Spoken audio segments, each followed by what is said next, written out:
One of the things that you frequently hear in the world of image editing or video editing is all this stuff about bits. This is 8 bits or 10 bits or 32 bits or whatever. And that can be kind of confusing. But it's also a very important topic to deal with when you're looking at color.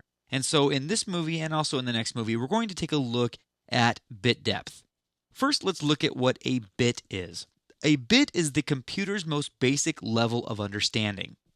And basically what that means is that a bit is either a 1 or a 0. That's how a computer thinks in the background. It's all just ones or zeros. We see letters, we see interfaces and buttons and menus and all that kind of stuff. The computer only understands really ones and zeros. So if we have something that is 8 bits, that can mathematically be expressed as 2 to the 8th power. The 2 comes from the options of 1 or 0. Two choices here. So if there's 8 bits, then the possible amount of choices is 256. So when something is 8-bit, it means there's 256 color possibilities. Now typically, when people talk about an 8-bit image, they mean 8 bits per channel. In that case, the red channel would have 8 bits, the green channel has 8 bits, and the blue channel has 8 bits. So there's 24 bits in other words. That means there's 256 color possibilities for red, 256 for green, and for blue as well. We arrive at the number of colors possible in RGB, or in other words, an 8-bit per channel RGB image, by multiplying 256 times 256 times 256. The end result is 16.7 million colors.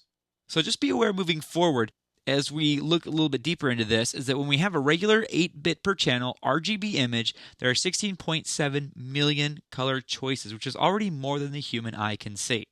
Now, what about 16 bits? Basically, that can mathematically be expressed as 2 to the 16th power.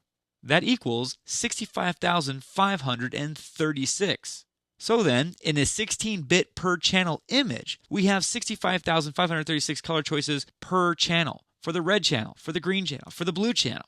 And we arrive at the final amount of color possibilities by multiplying the 65,536 times that, and that is 281 trillion colors when we move to 16 bits.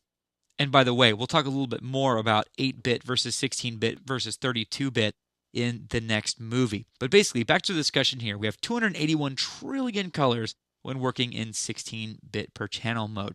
Now, isn't that enough colors? Seriously, I mean, already with 8 bits per channel, it's more than the human eye can see.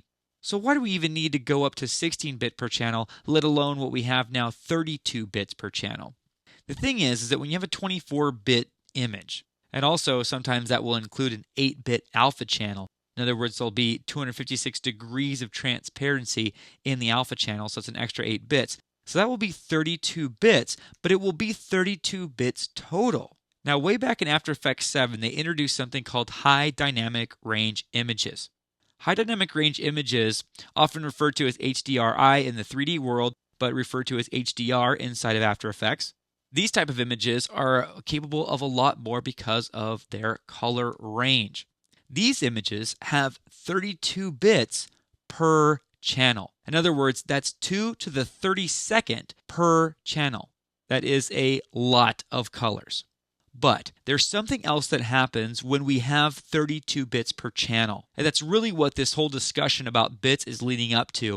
And so we're going to culminate this discussion in the next movie when we look at what happens when we use 32-bit per channel color. It's magic, folks. You don't want to miss this. And if this whole thing seems too technical, then it will seem not technical. In the next movie, we'll put it to practical use, and you'll see the glory of HDR color.